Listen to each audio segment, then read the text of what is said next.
Hey, everybody out there. Jake Newton with CPPS here, and want to talk to you a little bit about training that is sometimes maybe considered a little peripheral to workplace violence prevention and how you can implement these kinds of trainings. And I'll kind of keep it generalized in case you're starting this endeavor in general, but want to talk a little bit about some of those other kinds of concepts that aren't necessarily the core of this, where we're talking about general awareness training in support of violence prevention and active assailant response, or maybe core training for our frontline leaders and those sorts of things. So I'm going to pose a few questions to walk through what it looks like to build and implement this kind of a training process, and hopefully you find some good and useful techniques as we navigate this. But this is kind of in connection with the blog that we recently wrote that we'll link in the description below or wherever the description is. Reference that and you can find the blog that coincides with this video so you can get some more information on what specifically these training components might be that are supportive of this program, although maybe not, considered necessarily centric to a violence prevention and intervention program. So first off, I'm just going to dive in briefly to some of the topics. This might be security awareness. This might be safe terminations training for folks like HR. This might be part and parcel of insider threat training for your organization, or maybe it's for more specialized groups within your organization. And that could be maybe de-escalation training for customer service personnel, for example. And so we're going to talk about what does it look like to implement these kinds of training within your organization, starting with question number 1.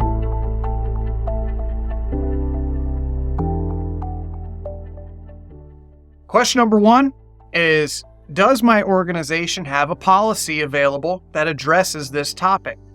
Now, it's important to understand whether you do have a policy or not. There's a pretty good chance you probably will, even if it's a spoken policy.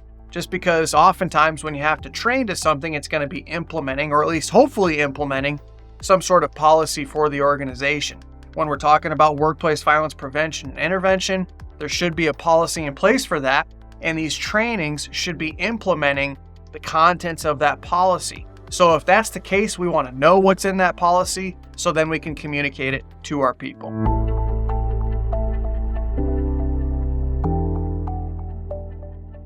Question number 2 is, how is training generally done within my organization? You might have a big manufacturing organization. You might be healthcare. You might be a school. And based on the industry you're in, based on where you are, just your general culture as an organization, training is going to look different. So as you're building a training program like this, you want to ensure that it's going to align with how your training generally receives training. Now that might seem like a no-brainer, but sometimes it's a little bit more difficult or not often thought about when we're building these kinds of things, because you want it to align with your culture. And so maybe you do online training. If you have a lot of folks in a warehouse, maybe you want to get in front of them in person. So ultimately what this comes down to, and the importance of this, is you might have to create this training in a few different modalities to ensure that you're pushing it out to the relevant audiences you need to be discussing this information with.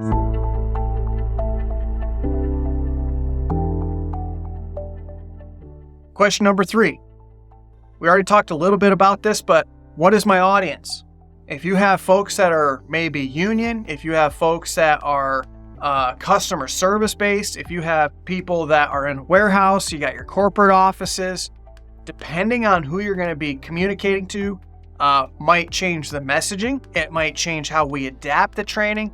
So for example, I talked about de-escalation in the beginning of this video. Well, if you're going to be trying to teach people in customer service what that might look like, they might need that general baseline, but then maybe we tailor it to some of their day-to-day endeavors so that it feels more homegrown to them.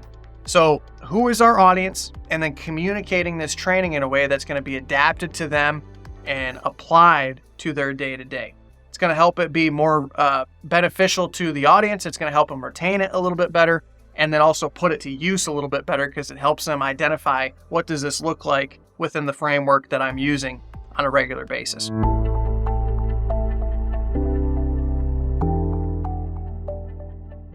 Number 4, what prevailing standards or legal requirements are available.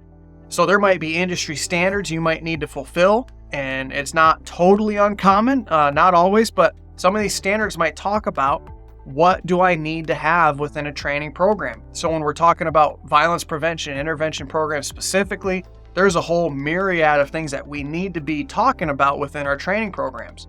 So when we're talking about these different peripheral aspects, maybe it's the security awareness training or safe terminations, how is it all fulfilling these core fundamentals? And then what standards are available that we can benchmark that say, here's what we need to have in this. Or of course, if there's laws that are saying, here's requirements we need to be fulfilling over a year to year basis, we want to make sure we're including that as well. So what standards are available, identifying those, and making sure you're aligning with those as well.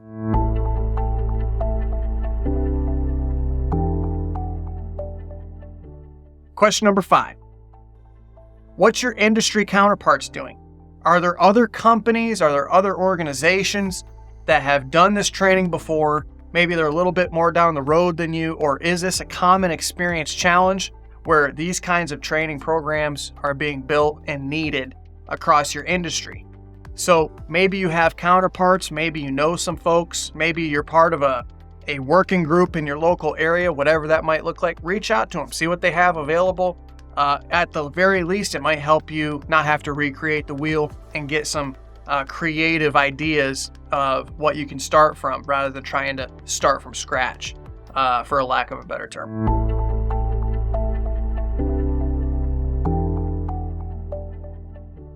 Question number 6 and our last one is, what objectives do I need to fulfill? So all of these things that we just discussed are going to be outlining what we might need to include in the training. But beyond that, the objectives that we're trying to fulfill is going to be the basis of the training. In other words, what are the things that we need to fulfill? What are the things that we need to communicate? What are those things that we need to be educating our audience on? And establishing that as the baseline of the training is going to help identify what you include for content, what is going to be included in terms of how that content is going to be fulfilled, and it creates the baseline for the learning experience for those that you're trying to teach.